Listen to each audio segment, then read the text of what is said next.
The research station Peaceful Dawn floated quietly in space, going around the huge gas planet Nexus 7, like a tiny metal dot against the swirling clouds.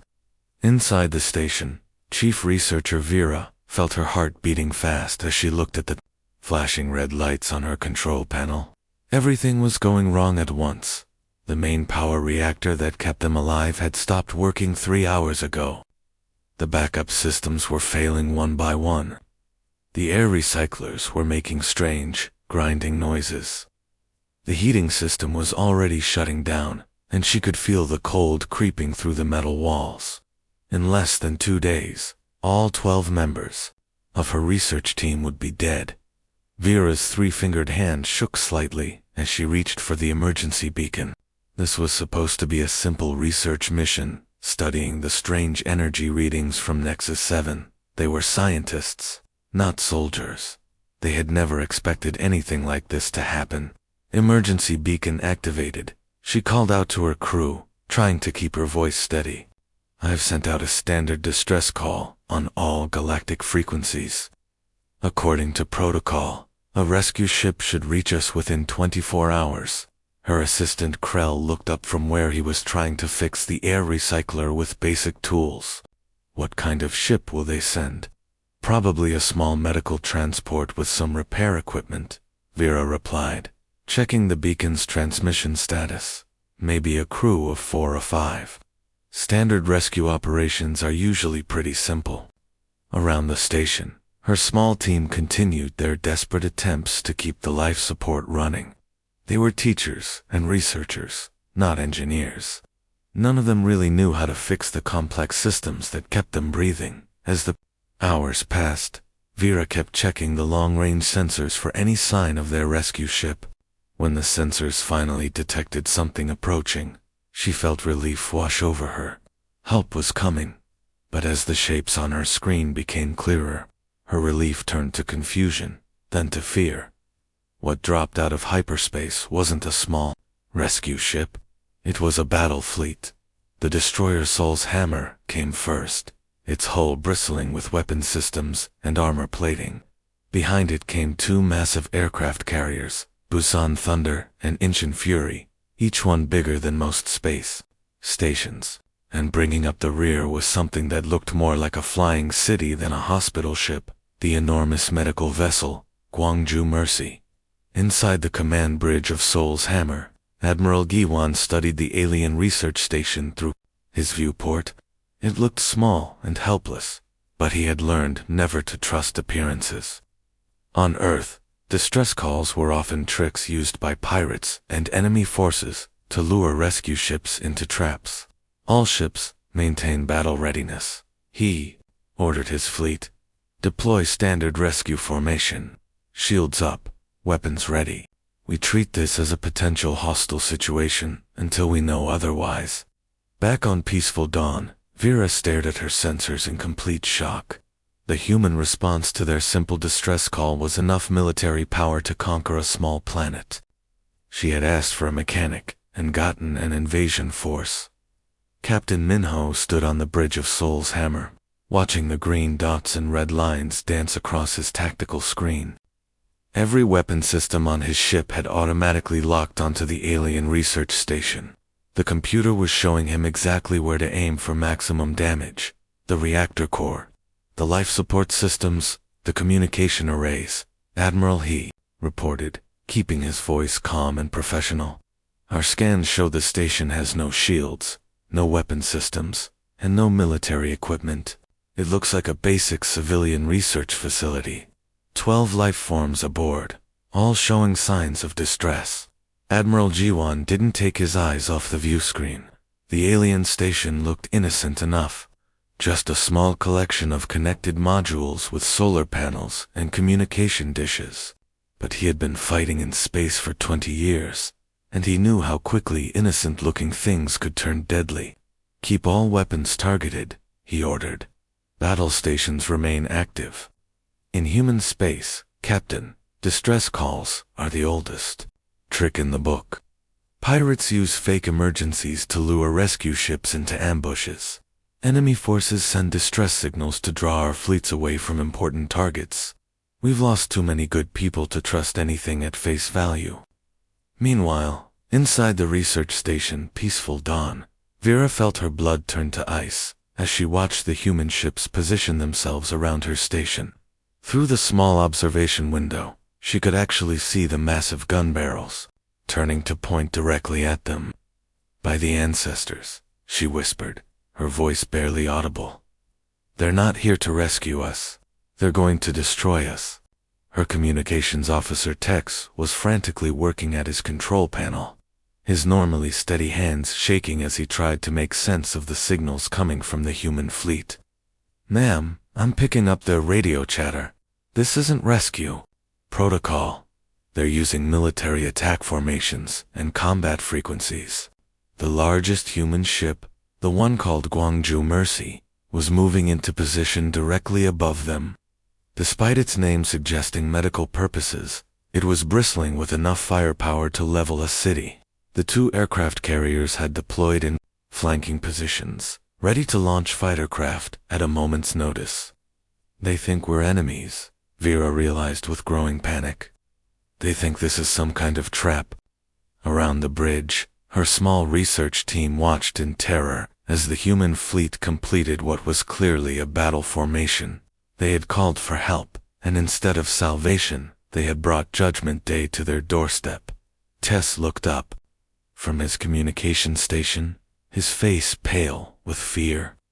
"Ma'am, they're demanding we prepare for boarding. Armed boarding parties. They want us to surrender all weapons and submit to military inspection. But we don't have any weapons," Vera exclaimed. "We're scientists." Outside their windows, the human war fleet waited like hungry predators, ready to strike at the first sign of deception.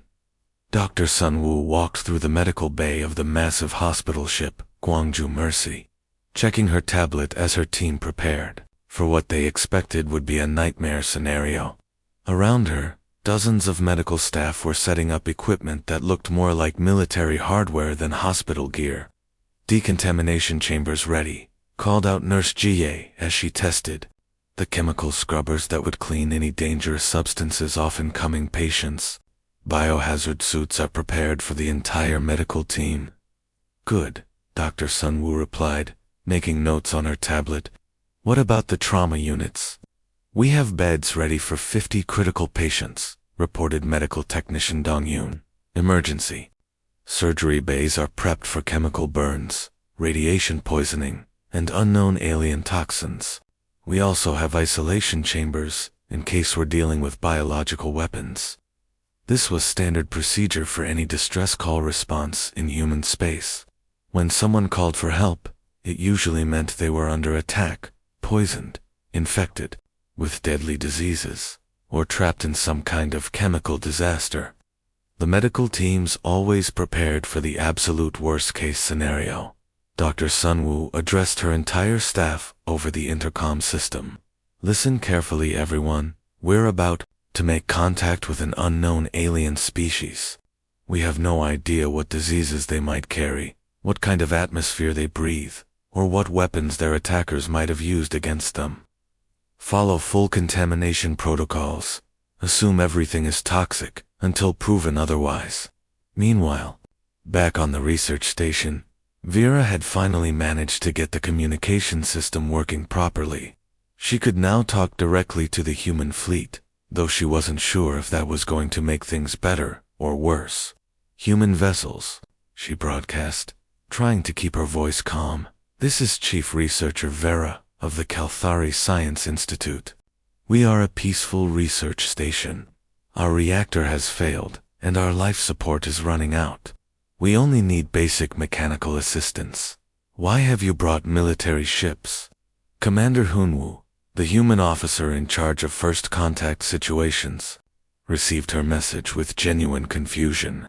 He had been expecting demands for ransom money, threats from hostile aliens, or desperate pleas from people under attack. Instead, he was hearing what sounded like a simple equipment failure. "Ma'am," he replied, his voice broadcasting across all channels. You send out a distress call on emergency frequencies. In human space, that means you're in immediate mortal danger. It means someone is probably shooting at you, or you're being poisoned, or your station is about to explode. We brought enough military firepower to destroy a small moon because we assumed we'd have to fight our way through enemy forces to reach you. Vera felt all three of her hearts stop beating for a moment. She looked around at her small research team, 12 peaceful scientists studying gas giant formations. They had never seen combat. Most of them had never even seen a weapon fight through enemy forces. She repeated weakly, "Commander, we're just researchers. Our heating system broke down. We need a mechanic, not an army." The human officer paused for a long moment before responding. "Ma'am, on Earth, people don't call for help unless they're about to die violently." The human rescue operation hit the research station like a hurricane made of metal and determination.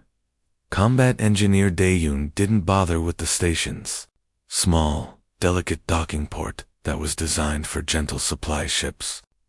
Instead, he fired up his plasma cutter and began carving 3 new holes directly into the station's outer hull. "What are you doing?" Vera screamed in panic as sparks flew and metal peeled away from her station's walls, creating additional evacuation routes. Daeyun explained matter-of-factly through his powered armor's speaker system. The massive suit made him look like a walking tank with arms. "Your current docking system can only handle 1 ship at a time. If we need to evacuate your people quickly under enemy fire, we'll need multiple exit points." "Enemy fire? What enemy fire?" Vera asked, but Daeyeon was already moving to cut open another section of her wall. Behind him came medical specialist Minje, pushing a hovercart loaded with enough medical supplies to stock a field hospital. She had everything from basic bandages to emergency surgery equipment, radiation treatment drugs, and machines that could keep someone alive even if half their body was missing. "Okay, where are the casualties?" she demanded, pulling out a scanner. That immediately began analyzing everyone in the room. Who's been shot? Who's been poisoned? Who needs emergency surgery? Vera stared at the mountain of medical equipment in bewilderment. "There are no casualties. Nobody's hurt. We just need someone to fix our heating system." Minje looked confused and slightly disappointed. "No injuries at all. No chemical burns from reactor leaks. No radiation poisoning. Are you sure you're not hiding symptoms? Sometimes people go into shock and don't realize they're dying." "We're fine," Vera insisted. "We're just cold." While the medical team set up a full emergency treatment center in what used to be the station's small cafeteria, Security Chief Ji-ho was turning the research station into a military fortress. His armed soldiers took positions at every hallway, intersection, setting up defensive barriers and scanning equipment. "Perimeter secured," he reported into his radio. "All access points covered. Motion detectors active. We're ready for hostile contact." Vera followed him around in growing amazement as her peaceful research station was transformed into what looked like a military base. "Why are you setting up defensive positions? We're in empty space. There's nobody here but us." Ji-ho checked his weapon and looked at her with the grim expression of a veteran soldier. "Ma'am, someone called you for help, and then someone else might have set a trap. Pirates like to wait for rescue ships to arrive, then attack when everyone's distracted with the rescue operation.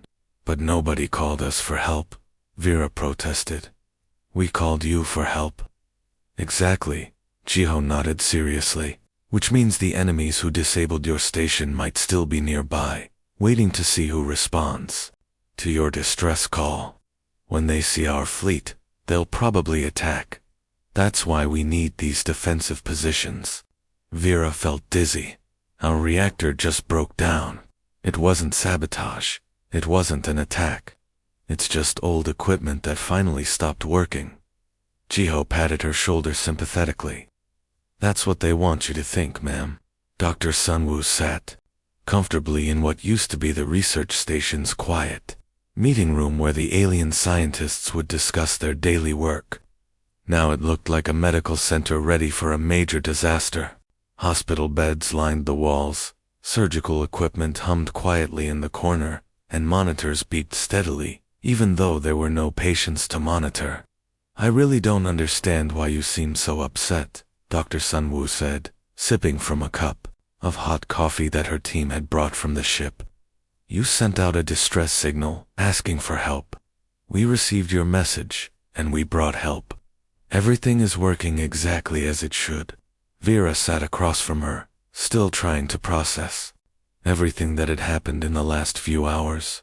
Her simple research station now looked like a military command center, with armed soldiers walking the hallways and medical equipment scattered everywhere. "But Doctor," Vera said, choosing her words carefully, "when we asked for help, we were hoping for maybe one small repair ship with a mechanic. Instead, you brought enough weapons to destroy our entire solar system.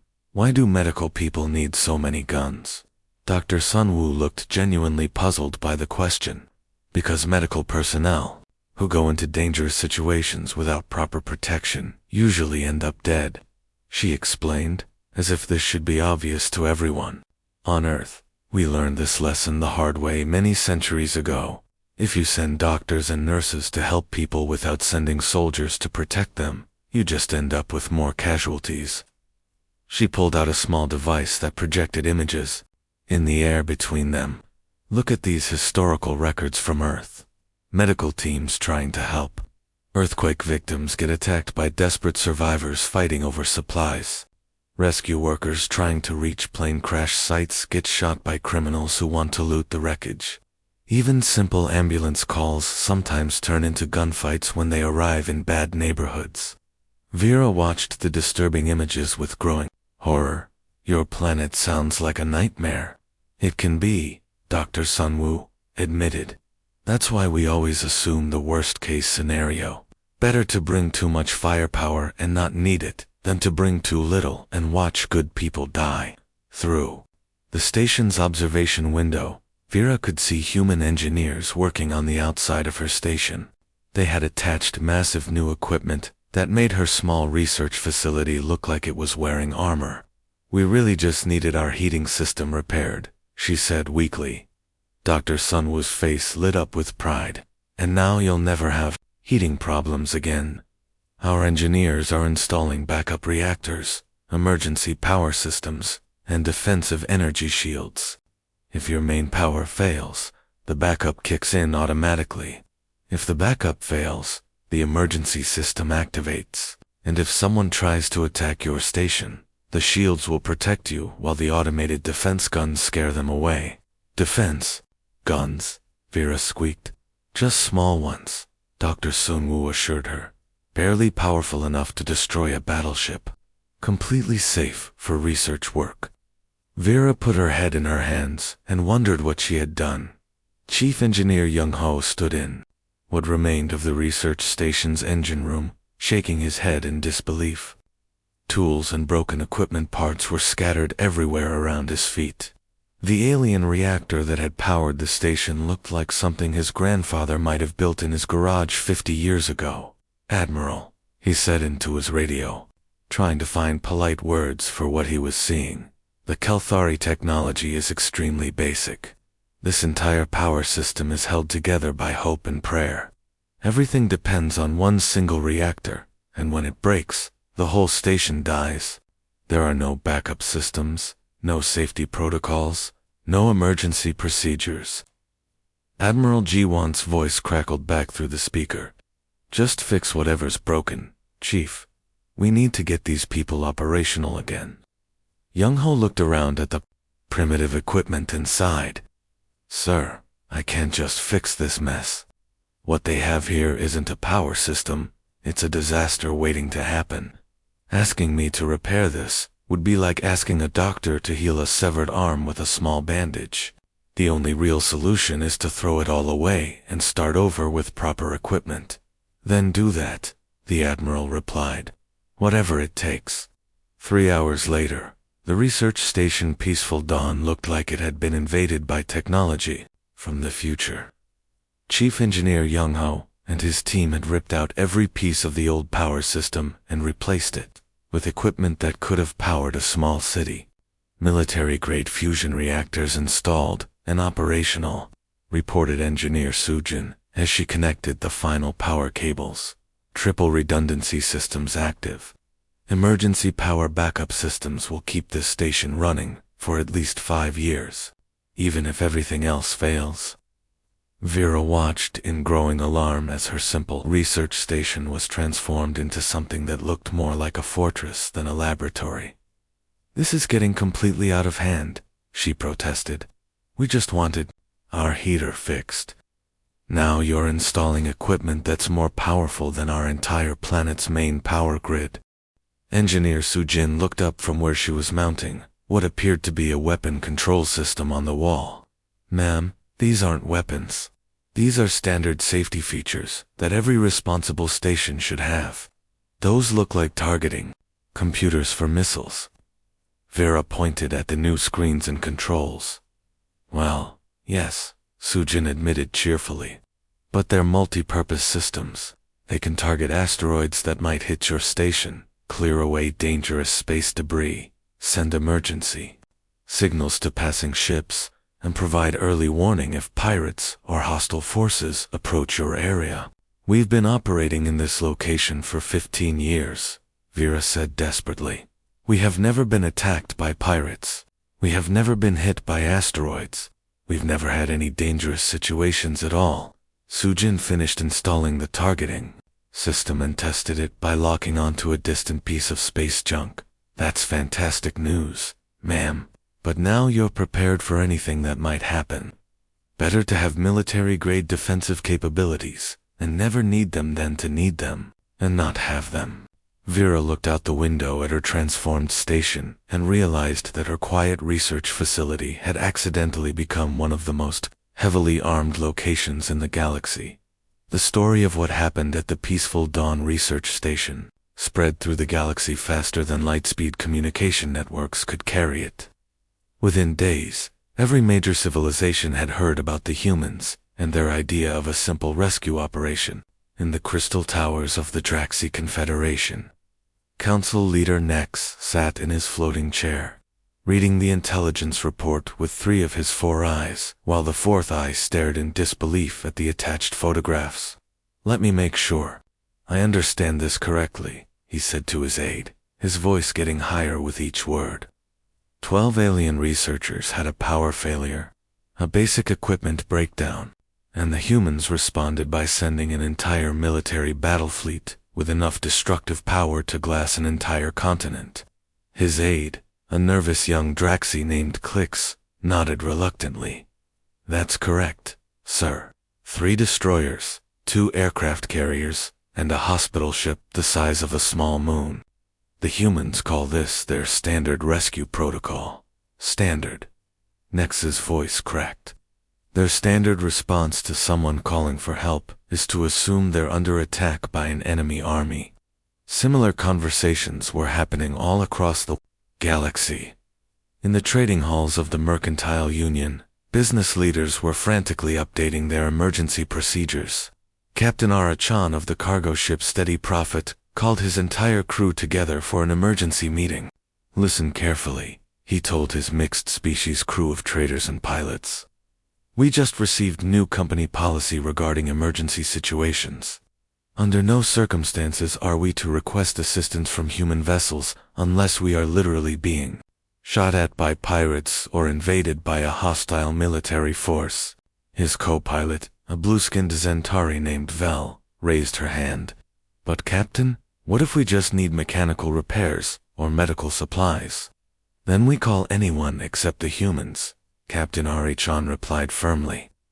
"According to the reports, when humans receive a distress call, they assume you're about to die in combat. They will arrive with enough firepower to fight a small war, and they will turn your problem into a major military operation whether you want them to or not." The crew murmured nervously among themselves. Everyone had heard stories about human military capabilities, but most had assumed they were exaggerated. Meanwhile, back on his flagship, Admiral Juwan was finishing his official mission report with a sense of satisfaction and accomplishment. He had no idea that his actions were causing panic across dozens of star systems. Mission summary, he dictated to his computer. Responded to standard distress call from alien research facility. Deployed appropriate rescue assets according to established protocols. Successfully secured the area. Eliminated all potential threats. Provided comprehensive medical support. And enhanced station defensive capabilities to prevent future incidents. All personnel rescued without casualties. Station now fully operational with improved safety systems. Mission completed successfully and exceeded all performance expectations. He leaned back in his chair, proud of another job well done. In his mind, this had been a textbook rescue operation, quick, efficient, and thorough across the galaxy. Alien civilizations were learning a new rule of space travel. If you call the humans for help, make sure you actually need their kind of help too. Months had passed since the dramatic rescue of Peaceful Dawn Station, and everything had changed completely. What started as a simple research outpost, floating quietly in space, had transformed into something entirely different. The most heavily defended research facility in the entire sector, the station now bristled with weapon systems, shield generators, and detection arrays that could spot trouble from 3 solar systems away. Where once there had been peaceful observation decks, now stood massive gun turrets that could punch holes through battleships. The research labs still functioned, but they shared space with ammunition, storage, and tactical command centers. Captain Kunsu commanded the patrol ship Daegu's Pride, and he had made these weekly visits part of his regular routine. His job was officially to check on the civilian researchers, though everyone knew the real reason. The military wanted to keep an eye on their newest fortress, disguised as a science station. During one of these routine inspections, Captain Q found Vera in the main laboratory, surrounded by data screens and looking somewhat overwhelmed by recent developments. The captain's uniform was crisp and professional as always, but his expression showed genuine interest in their work. "Give me your status report," he requested. Settling into a chair across from her workstation, Vera pulled up her files and began reading from her notes, though her tone carried a hint of resignation about how their peaceful mission had evolved. "Well, we've made some remarkable scientific discoveries.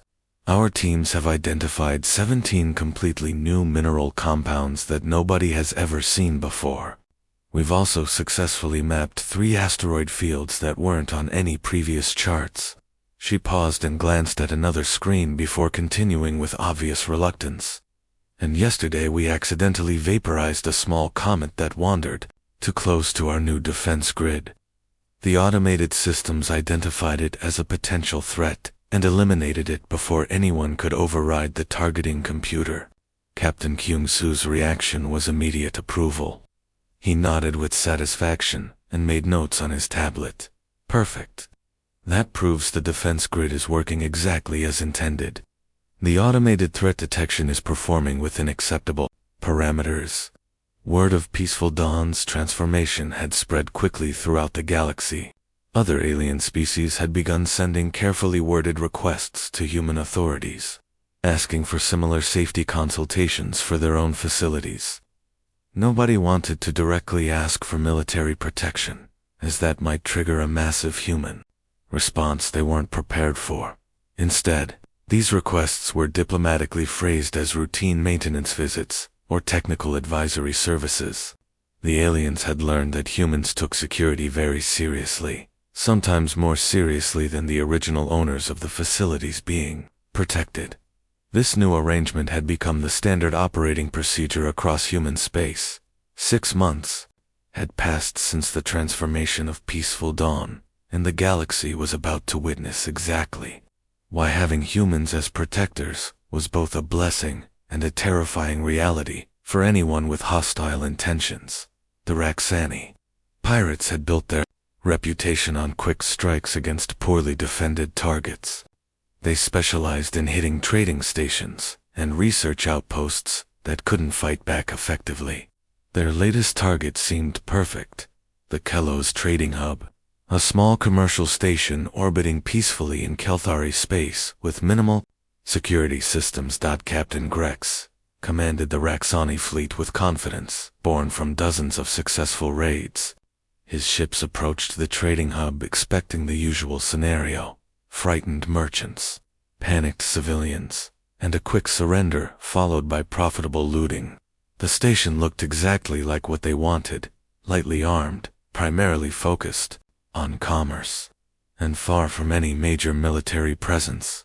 What Grex didn't know was that the trading hub's desperate distress call had reached Admiral G1's task force within minutes of the attack beginning. Back on the command bridge of her flagship, Admiral G1 received the emergency transmission with something approaching satisfaction.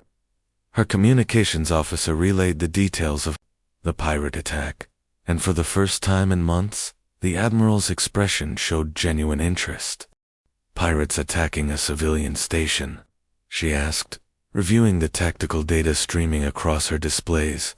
"Finally, we have a completely legitimate reason to deploy full combat protocols without any diplomatic complications." The human battle group that had previously rescued Peaceful Dawn was already in position and moving toward the trading hub at maximum speed. Their ships had been patrolling the sector regularly, and they were prepared for exactly this type of situation. Captain Grex was still coordinating his initial assault on the trading hub when his sensors detected incoming ships. He expected to see local patrol vessels or perhaps a small security force that he could easily intimidate into retreating. Instead, his tactical displays lit up with the signatures of heavy human warships approaching at combat speed. The engagement that followed was completely one-sided, and lasted exactly 47 seconds from first contact to total pirate surrender. The Raxani fleet found themselves outgunned, outmaneuvered, and completely overwhelmed by human military technology and tactics. Most of the pirate ships were disabled before they could even attempt to flee. Meanwhile, aboard Peaceful Dawn Station, Vera was monitoring long-range communications from her command center. The station's enhanced communication systems allowed them to track events throughout the sector in real time. She listened to the aftermath reports, streaming in from various sources. The Kelos trading hub had been completely saved, with minimal damage to its facilities. All the pirates had been captured alive and would face justice for their crimes. Most remarkably, the human response time from distress call to resolution had been less than 1 hour.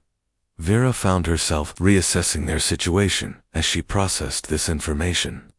She turned to address her research team, who had gathered around the communication station to hear the reports. Perhaps having Deathworlders as neighbors isn't entirely a bad situation after all, she admitted, with growing appreciation for their protectors. Her assistant Krell approached with another datapad containing recent correspondence. His expression showed the same mixture of amazement and slight apprehension that had become common among the crew. "Ma'am, we've received another research grant proposal today," he reported, scanning through the official documents. "The Galactic Science Council wants to establish something called a Human Protected Research Initiative throughout this sector." Vera considered this development carefully. Their small station now possessed better defensive capabilities than most dedicated military bases. They had faster emergency response times than any civilian service in the galaxy. Most importantly, they had the absolute guarantee that no hostile force would ever threaten their scientific research again. The benefits were becoming impossible to ignore, even if the methods were sometimes overwhelming. "Accept the proposal," she decided after a moment of thought. "But make sure they phrase the official documentation as enhanced safety protocols, rather than emergency assistance when they submit it to human authorities." Outside their reinforced viewports, the stars continued to gleam peacefully across the void, now watched over by the silent guardians of Task Force Nightingale.